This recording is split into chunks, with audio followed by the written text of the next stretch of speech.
A series of extremely brutal murders kept happening in the small town, but before the police could find any clues, another new case happened once again. This time the victim was cut into 6 pieces by the killer and sewn together with different people. What was truly terrifying was that his head was replaced with a goat's head. After observing for a while, Sheriff Lewis was shocked to discover that she actually knew all of these victims because of the tattoos on their bodies. Each one carried a special meaning. That was why she could recognize them at a glance. At this moment Lewis also knew this was no longer a simple provocation, but a warning sent directly to her by the killer. So the next day, everyone immediately began analyzing the case. Lewis discovered that the victims this time were mostly well-known sex workers in the town. From the killer's behavior it was clear that he deeply despised their profession. At the same time, the nun also shared her opinion with everyone. She believed the killer's murders were more like a form of art, and this form was exactly the killer's language. As long as they deciphered the meaning of the language, they would know what the killer was trying to express. Bam! Exactly! The tattoos.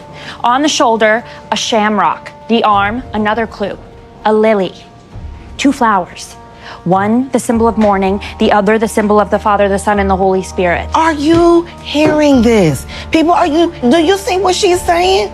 Okay, Lo, I admit we're lagged. And at this moment, Lewis inferred from the method of the crime that the killer must have some level of anatomical skill and was very likely a surgeon, because stitching bodies together was not something ordinary people could do. With a direction for the investigation established, the next steps naturally became much easier, but unexpectedly, just as the meeting ended, the nun called the priest and told him all of their findings. Hearing this, the priest immediately became interested and asked her to bring the files and come see him right away. At the same time, Lewis went to the hospital to visit her husband, but as soon as she arrived, she saw a nurse treating her husband's bed sores. It turned out that Lewis' husband had been in a coma for many years, and his body had long shown signs of deterioration. The caregiver suggested that Lewis end his suffering, but after holding on to this relationship for so many years, how could Lewis possibly agree to sign? Unexpectedly, the caregiver tried to persuade her. So just let him go. Walk away. Nobody will blame you. Everyone will understand. Unable to bear it, she immediately ran outside, and at that moment, Lewis met a caregiver named Eddie. Hearing that Lewis was about to leave, Eddie kindly reminded her that drinking and driving was not a good habit, but Lewis did not listen to the advice, and as expected, an accident still happened.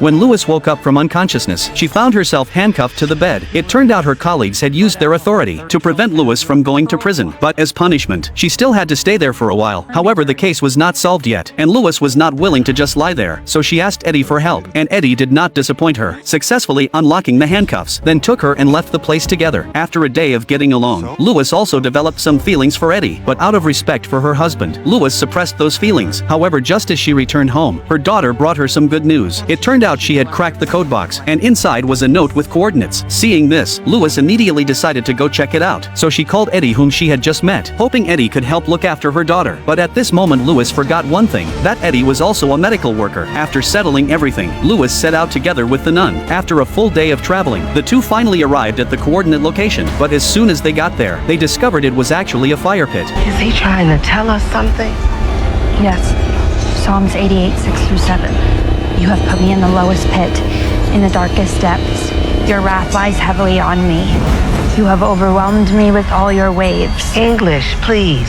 And at that moment, a truck came speeding toward them. Seeing the man get out of the vehicle, Lewis immediately pulled out her weapon and went on alert. Seeing this, the man quickly raised both hands, saying he was a worker from the Geological Bureau. Then he warned the two to leave immediately, because the area was full of fault lines and could collapse at any time. Hearing this, Lewis did not pursue it further, and immediately drove away with the nun. But on the way back, they discovered there had been a traffic accident ahead. Seeing that it would not be cleared anytime soon, Lewis decided to find a motel to stay overnight. However, when passing a gas station, the owner told them to leave quickly. As they were leaving, the owner also gave her a first aid kit, but before they could go very far, an accident happened.